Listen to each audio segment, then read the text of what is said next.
Hello and welcome to Clearview News. We are reaching you live from Nigeria's capital city, Abuja. In the news, President Muhammad Buhari and other African leaders in N'Djamena, Chad for Census Conference. International Monetary Fund (IMF) expresses concern over mismanagement of Nigeria's excess crude account. Hope rises for peace in crisis-torn Sudan as President Salva Kiir and his former Vice President Riek Machar pledge before Pope Francis to end their rivalry.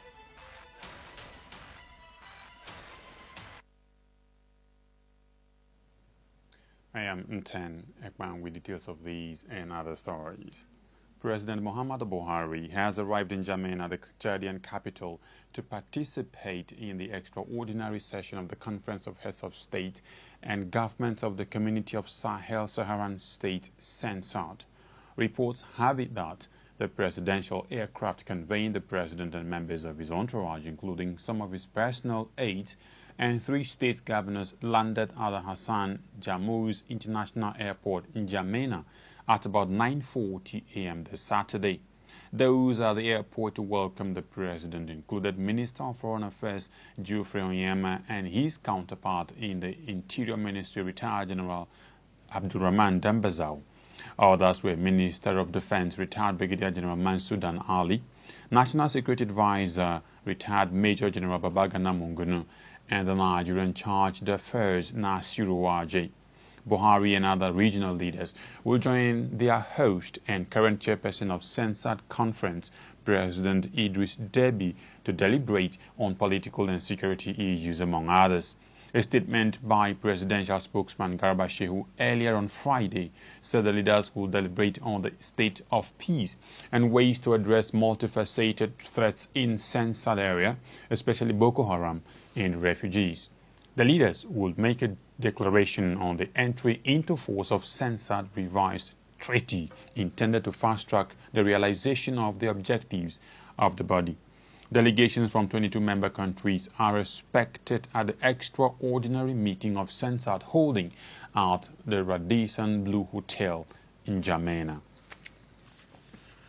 The Presidential Committee on the Northeast Initiative, PCNI, says it has set up local content working group for the Mambila 3,050 megawatt hydroelectric power project in Taraba State.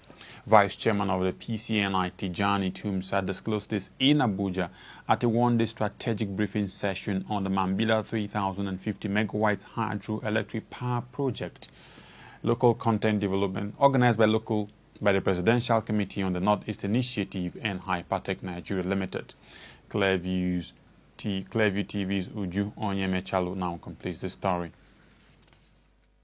The working group was set up to ensure strategic coordination and implementation of the 30% local content contained in the hydroelectric power project agreement signed with Chinese contractors for the development of the Northeast and the entire country. Represented by the Vice Chairman, Tijani Tumsa, the Chairman of the PCNI, Theophilus Danjuma, said the group is expected to generate from their institutional mandate the needed capacities for the successful implementation of the 30% local content. Nigeria is moving forward towards being alive to its responsibilities of training local capacity to be able to access opportunities that are coming in from abroad. The federal government under President Muhammadu Buhari has been able to move the level of development on this hydropower project that is situated in Taraba State, and we as a group, as a people, have to now be able to access the 30% local content available within the contract for Nigerian indigenes. The Taraba State Coordinating Permanent Secretary, Jeji Williams, assured that the committee will ensure that people living close to the Mambila hydroelectric power are relocated and provided with basic needs to guarantee security of lives and property. The theme of this meeting today is for us to meet and fine-tune on those aspects of resettlement of people who are close to the Mambila hydropower project in Taraba State. We don't want to have a situation where you start relocating people without providing them their basic needs. So this meeting is very key. We want to ensure that all the policy briefs are taken into consideration so that the Taraba State government, in conjunction with the federal government and all the consultants that are involved in relocating people and all aspects of the project, will take note of it and ensure that everything is done according to specifications. For the Managing Director of Hypertech Group, Mohammed Mustafa, the idea of local content in Nigeria is a strategic and unique opportunity for national development with regards to capital infrastructure projects like the Mambila hydroelectric power project. Basically, local content in Nigeria today is a standing law backed by the executive order of Mr. President of February 2018. We believe it's a strategic and unique opportunity for the national development with regards to opportunities in capital infrastructure projects like the Mambila hydropower project, which don't come around every now and then. So our effort is to coordinate the relevant participation, both public sector and private sector, to maximally engage the 30% potential of the local content as engraved by our law and as also inscribed in the contract, which is having the Chinese handle 70% of the procurement and local content being 30%. The Mambila Power Station is one of Africa's and Nigeria's biggest dam projects. The project was approved by the Federal Executive Council on August 30th, 2017, to be situated at Gembu in Taraba State. Uju Onyemechalu reporting for Clearview Television. The Central Bank of Nigeria, CBN, has assured investors and the international community that after going through a successful election, Nigeria is ready for investment. CBN Governor Godwin Emefiele gave the assurance at an informal meeting with potential investors in Washington, D.C. He told the meeting that Nigeria boasts of success stories, especially in agriculture. Emefiele said that the Anchor Borrowers Program, which targets local farmers, is one of the major achievements of the bank under its development interventions. The CBN governor highlighted some of the foreign exchange reforms undertaken by the bank, which included a ban on 41 items, establishment of investors and exports window, and the SME window for the foreign exchange market. According to him, this resulted in stable exchange rate, foreign exchange liquidity, vibrancy in the capital market, improved supply of foreign exchange supply with positive impact on GDP growth. He further added that Nigeria, through its financial inclusion strategy, has recorded a lot of progress in giving its adult population access to a broad range of formal financial services at an affordable cost. Emefiele assured potential investors of the safety of their investment in the country.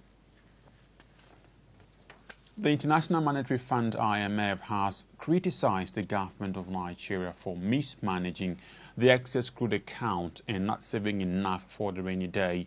Director African Department at the IMF, Abebe Selassie, says though the country had done well with the sovereign wealth funds managed by the Nigerian Sovereign Investment Authority, the excess crude account had been poorly handled. Selassie said the excess crude account was set up to save resources when oil prices are high and to be drawn on when oil prices are low, but lamented that the account has not been doing effectively enough in that regard. He was speaking with Nigerian journalists after presenting the regional economic outlook on sub-Saharan Africa at the ongoing joint annual spring meetings with World Bank in Washington, D.C.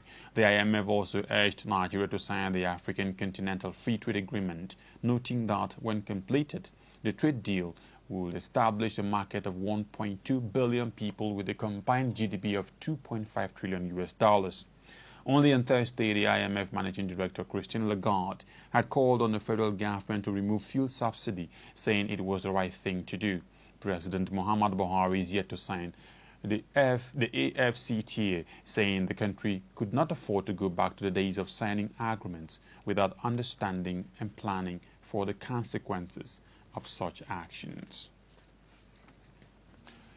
Chairman of Highest Holdings and founder of Tony Elumelu Foundation, Mr. Tony Elumelu, has pledged continued support to government and Nigerians as a whole through the $5,000 grant of the Tony Elumelu Foundation to create a more prosperous society. Elumelu made the pledge after a private meeting with President Muhammad Buhari at the State House in Abuja. He said it was important to gainfully engage the youth population of the country in profitable ventures to ensure that the economy grows. At the heart of Mr. President is economic development of Nigeria, is youth employment, youth engagement, which, as you know, the Tony Elumelu Foundation is also very involved in, and it's always good to see how we can create a better society where our young ones, young men and women, are gainfully engaged. People who are economically active and engaged want to see peace and want to support progress and development.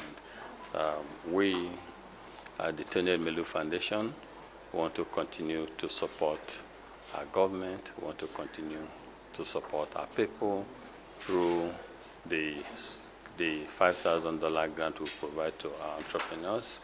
This year, as you know, we just 2-3 weeks ago, we just announced the beneficiaries. Efforts in the agri sector, Elumelu urged the federal government to convert gas to power in order to attract more investors to boost the economy, which he said is already doing well under President Muhammadu Buhari. On the discouragement of Nigerians from taking loans from China, Elumelu said although it was a good advice, it will create a vacuum as youth and women will be economically deficient in terms of entrepreneurship. My position is that nature abhors vacuum. If people don't want Nigeria to take Chinese loan, they should provide an alternative, to us. And they should also, again, as I keep saying, support the development of entrepreneurs. They should look at how to help us eradicate poverty in a manner that is sustainable. And to me, one of the surest ways of eradicating poverty is to make sure that our youth are gainfully engaged. At least 10 people have been killed with several cars burned after a petroleum tanker exploded at Bumala Bridge axis of Gombe, capital of Gombe State, on Saturday afternoon. A witness said the petrol-laden tanker collided with a truck carrying bottled water along Gombe Southern Bypass. He said more than 10 charred bodies were evacuated from the scene by personnel of the Nigerian Red Cross Society. As of the time of filing in this report, officials of the Gombe State Fire Service were still trying to put out the fire. You're watching Clearview Television News. We will be back after this timeout. This is Ibrahim calling from Niger State, Barking Power. Oh, this is Anissa from Benin. My name is John, calling from Niger. My name is Ahmed, I'm calling from Kogi State. This is Clearview TV, and this is our spread through free-to-air via Niconsat and online. Yes, this is Difus calling you from Adamawa State. Adamawa Ahmad Ibrahim. Mala Ahmad Ibrahim, the Gocha Jahachina. I'm calling from Clearview. My name is Super Mekla. I'm calling from Niger State. You can imagine how far your advertisements, social announcements, official notices, and jingles will go if you patronize us. It's time to take your messages far at the cheapest rate.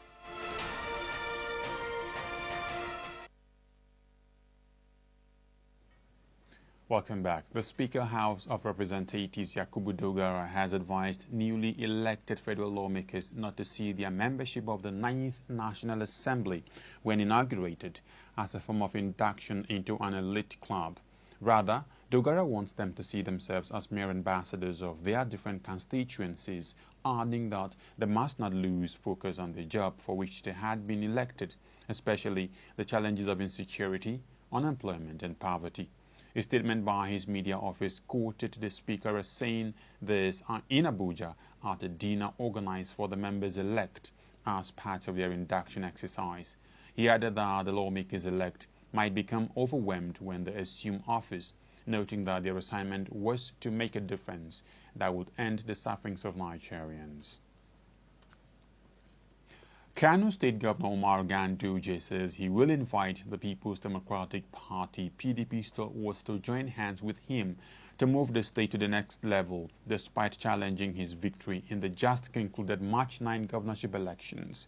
Ganduje said already he has signed a memorandum of understanding with other political parties to join him deliver democratic dividends to the people of Kano, adding that if PDP joins him, it will foster inter-party peace and encourage development in the state.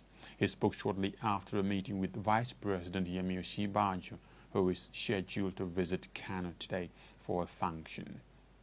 Ganduje said the people of Kano were elated to have the VP in the state, noting that the people of Kano were happy with Osinbajo, who contributed meaningfully to the victory of the party in the just concluded elections.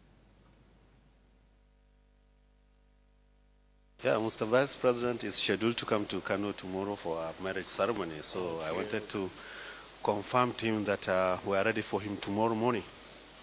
That's basically what brought me, and also to tell him that people in Kano are happy because APC has won the election and everything is okay now. Other political parties have already come forward. We even signed an MOU. We are going to work together, and even the stalwarts in the PDP, we will invite them later to come and join us so that we make Kano greater. On the need for Buhari to appoint members of other political parties into government has been canvassed in some quarters. Ganduje pointed out that members of opposition parties could undermine the president in future and suggested that the president appoints technocrats and professionals who will help him deliver on his second mandate. As far as I'm concerned, he should look for brains rather than considering political parties that may decide to undermine him later. I think what is important is to get brains, committed people who are experienced, who are achievers. I think that is what we need at this moment. The importance of women and youth in Nigeria's socio-economic development took center stage in the Kogi State capital, Lokoja, at this year's annual Roundtable on Cultural Orientation. The roundtable, with the theme Culture in Consolidation of Nigeria's Democracy, the role of women and youths, also had words of advice for parents and guardians on how to bring up their children and wards. Memunat Idula, Deputy Director in charge of Festivals and Carnivals, Ministry of Culture, who represented the Minister of Information and Culture, said government is doing everything possible to promote democracy and Nigeria's culture. He urged parents to teach their children the right traditional values. I wish to reiterate the commitment of the present administration to the promotion and consolidation of Nigeria's democracy. This has clearly been demonstrated by the creation of an enabling environment for institutions of democracy to freely and effectively discharge their constitutional responsibility. Women and youth are critical stakeholders in our democracy, and they constitute over 50% of our population. It is worthy of note that women empowerment and constant engagement of Nigerian youth has also received priority and attention in this administration. Top Kogi State government officials and other participants at the roundtable had words of advice for children and youth. I'm happy Kogi is hosting this time around, and It's an opportunity for us to talk to our people. They need to take culture and our traditions very seriously. So many families these days don't even speak their language to their children. They will tell you want to dilute, you want to destabilize the child. But it's important we get to know our cultures and our traditions as a nation, especially in Nigeria. And that one will even help imbibe good culture and tradition in the children. Because we are running away from this culture, our children, our youth are going astray. I think it's one of the best events so far, organized by the Federal Ministry of Information, Culture and Tourism to promote culture in Kogi State, in Nigeria as a whole. And I think it's a great idea to promote culture and the involvement of our youth and women in politics. I think we are already working on something before this program, how to promote and then the cultural activities in Kogi State, because His Excellency Alhaji Ayabelo has given us a conducive avenue to promote more cultural events in Kogi State. And we're going to use that medium to promote cultural activities. I've learned a lot because it teaches our culture and some things which is not being clear. It has been a doubt to me. And it teaches on how to move ourselves out of thuggery, not to allow some politicians to use us in another way around, but to allow ourselves to stand for better Nigeria and for better tomorrow. Pioneer Director General of the National Broadcasting Commission, Tom Adaba, was also part of the debate. The first person to speak any language to this child is a woman. Is a woman. Whether the child understands you or not, you speak it. That clearly states that you believe that you have something to transmit to this child at all times. This is where it all starts. And when you refuse to do it, don't blame anybody else. The need to keep Nigeria's indigenous languages alive was also identified as key to promoting and sustaining the nation's culture and core traditional values, values that can help Nigeria develop and nurture a thriving democracy. Uju Onyemichalu reporting for Clearview Television. The National Orientation Agency (NOA) has assured that it will effectively publicize government's policies, programs and activities to ensure that it meets public expectation. Director General of the agency, Garba Abari, gave the assurance in Abuja at the flag off of the agency's public sensitization on the policies, programs and activities of government. Clearview TV's Uju Onyemechalo was there and now reports. The Director General, Garba Abari, said the sensitization drive was to appraise the government's efforts since assuming office with a view to set an agenda for the next 4 years to ensure that better policies are implemented in the years ahead. The national footprint of the NOA is purposely put in place to ensure that citizens fully understand the policies and the programs of government and they can key into them. It has therefore become imperative that as this government prepares to settle for its second mandate, we shall begin to appraise what had been accomplished in the past, what we need to do in the next mandate, and therefore what citizens expect from what had been done and how they expect that what had been done could be done better. The Minister of Communications, Adebayo Shitu, who highlighted some of the ministry's achievements in the last 4 years, stated that the ICT industry has, contrary to popular belief, employed more Nigerians than the oil sector. The need for the sector to be prioritized in the years ahead. The ministry, under my humble watch, rightly identified 5 key focus areas on the ICT roadmap. These 5 CT areas are as follows. 1. Infrastructure development, including information security, broadband development, and improvement of quality of service and access, smart government initiative, human capital capacity building, and of course, local content development. Presently, the following policy interventions initiated by this administration are in progress towards making the ICT/telecom sector the major driver of our national economy. Again, by way of digression, I want to say that as of today, the ICT industry employs more Nigerians than the oil industry, which had been the mainstay of our economy. On his part, the Minister of Information and Culture, Lai Mohammed, represented by Atonda Kolawole, thanked the Nigerian military for their sacrifices in tackling insecurity in the country and reaffirmed the government's support to the fallen heroes' families. We thank the Nigerian military for their sacrifices in tackling security challenges in our country, particularly the challenge of insecurity, and for which many of them have paid the supreme price. We shall do our best to support the families of the fallen heroes. The sensitization program is aimed at establishing social institutions and framework for deliberate exposure of Nigerians to democratic norms and values through political and civic education. Uju Onyemichalu reporting for Clearview Television.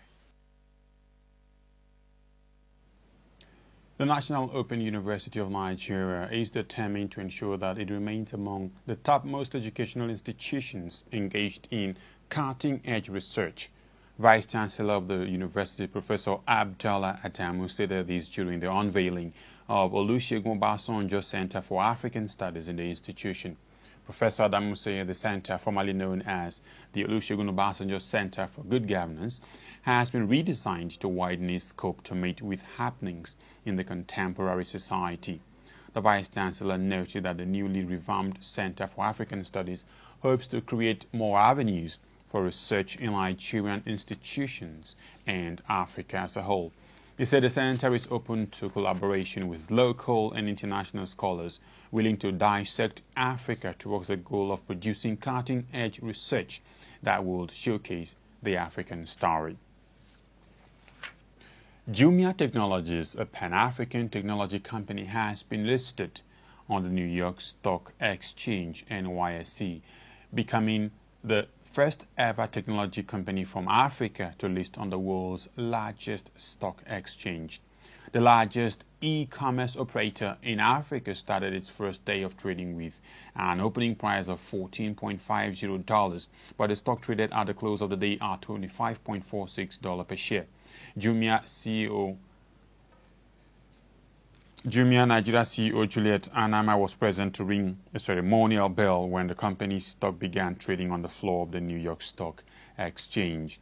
Head of International Capital Markets at the exchange, Alex Ibrahim, however, said Germany was only Jumia's country of incorporation and that the technology giant was a Pan-African company.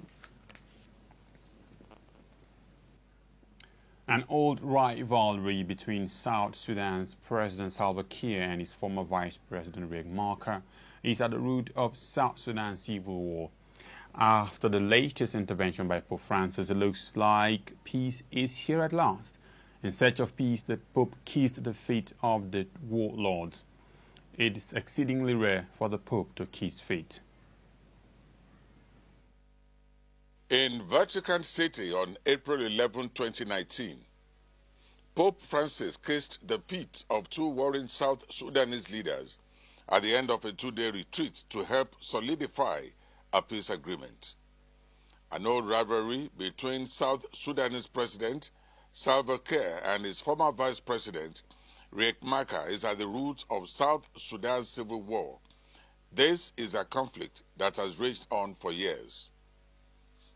But Pope Francis asked the two warring leaders to put their differences behind them when the Vatican took the unusual step of hosting the two men and other South Sudanese leaders for a spiritual retreat aimed at ending the violence.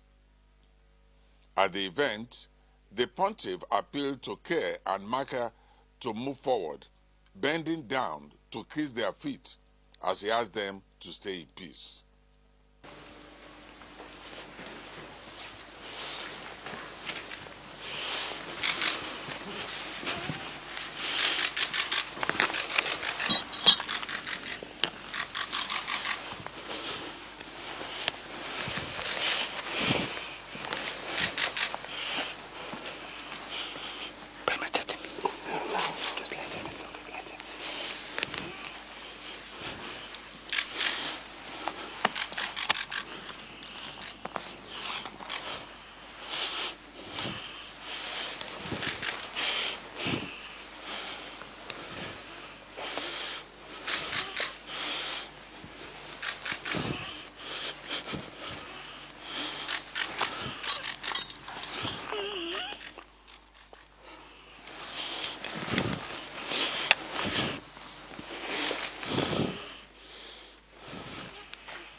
The encounter made for a striking scene.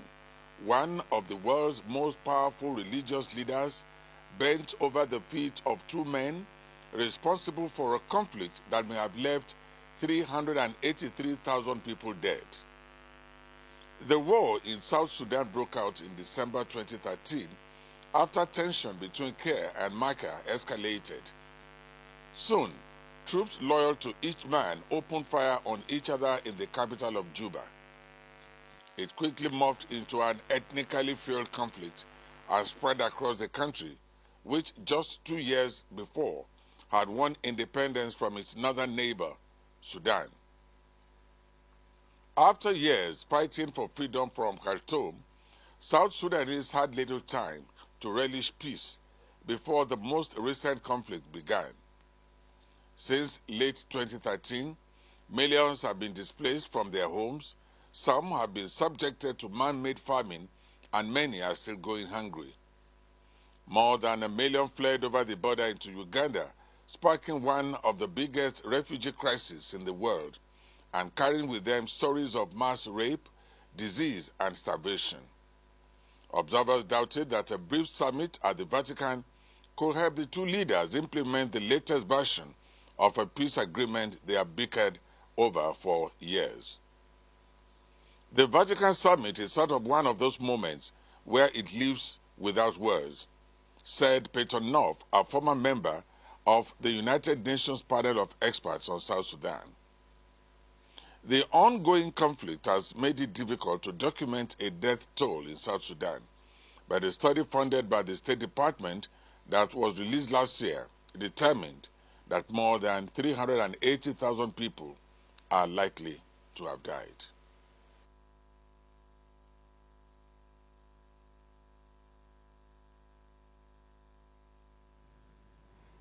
Sudan's new military ruler, General Abdel Fattah al-Burhan, in a televised address to the nation this Saturday, vowed to uproot the vestige of the regime of ousted President Omar al-Bashir. General al-Burhan, who was sworn in on Friday to head Sudan's new ruling military council, announced a restructuring of state institutions according to the law and pledged to fight corruption and uproot the regime and its symbols. He said those involved in the killing of protesters will face justice and announced the immediate lifting of a nighttime curfew. The new military ruler also ordered the release of protesters jailed by special emergency courts. And that's the news, but just before we go, another look at the headlines. President Muhammadu Buhari and other African leaders have arrived in Jamena, Chad for this year's annual Census Conference. International Monetary Fund IMF has called for better management of Nigeria's excess crude account to meet the objectives for which it was set up. And hope rises for peace in crisis-torn Sudan as President Salva Kiir and his former Vice President Riek Machar met at the Vatican and pledged before Pope Francis to end their rivalry.